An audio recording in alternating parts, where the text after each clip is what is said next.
Hi friends, welcome to కల్కి kitchen Telugu. ఈ రోజు రెసిపీ రొయ్య పొట్టు కూర. ఈ రొయ్యలు చాలా చిన్నవిగా ఉంటాయి. ఇవి తినడం వల్ల హెల్త్ కి చాలా మంచి బెనిఫిట్స్ ఉన్నాయి. ఈ కూర చాలా రుచిగా ఉంటుంది. తయారు చేయడం కూడా చాలా. రొయ్యల పొట్టు ఇగురు తయారు చేసే విధానం చూద్దాం.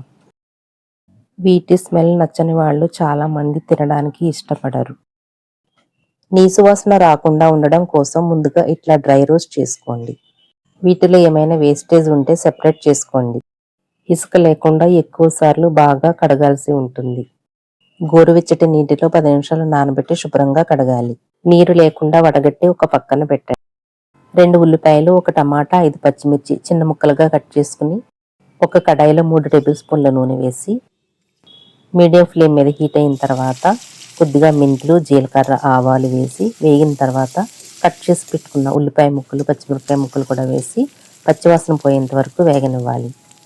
1/2 టేబుల్ స్పూన్ అల్లం వెల్లుల్లి పేస్ట్ కూడా వేసి బాగా మిక్స్ చేసి వేగిన తర్వాత టమాటా ముక్కల్ని కూడా వేసి టమాటా ముక్కలు కనిపించకుండా గుజ్జుగా అయ్యేంత వరకు మగ్గనివ్వాలి. ఉల్లి, టమాటా ముక్కలు బాగా వేగాయి. ఇప్పుడు క్లీన్ చేసి పెట్టుకున్న రొయ్య పొట్టును కూడా వేసి అన్నీ బాగా మిక్స్ చేసి కొంతసేపు మగ్గనివ్వాలి. 5 నుంచి 10 నిమిషాల వరకు మూత పెట్టి నూనెలో రొయ్యల్ని బాగా మగ్గనివ్వండి.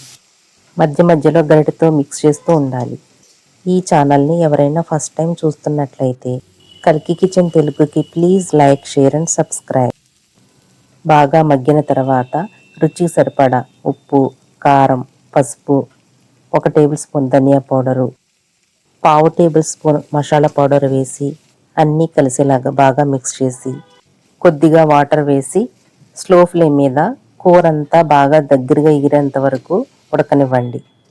ఈ కూర అన్నం, చపాతీలోకి చాలా రుచిగా ఉంటుంది. కర్రీ రెడీ అయింది. ఈ మాత్రం కన్సిస్టెన్సీ ఉంటే సరిపోతుంది. స్టవ్ ఆఫ్ చేసి కొత్తిమీరను చల్లుకో. Thanks for watching.